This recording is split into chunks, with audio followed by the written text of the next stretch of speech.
Wilson from Philippine Star.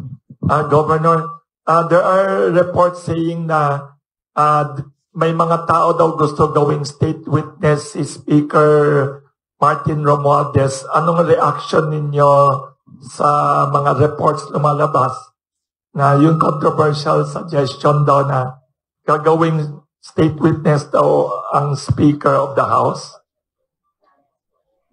Linuloko ng taong bayan. Siya ang main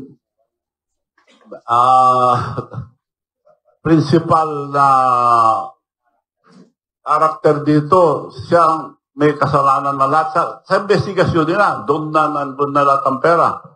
Gawin mong state witness. Payag ba tayong paggago? Hindi naman gago lahat ng Pilipino. Huwag tayo pumayag po. Gagawin tayong gago. Yung state witness, yung mas lesser ang kasalanan. Hindi yung principal na subject. May lumabas daw na si Ombudsman daw yan. Yun dito narinig ko. Na may lalabas na, sold na raw, may lalabas daw na testigo. Credible from Leyte. Malaking tao. Yes. Sino malaking tao doon?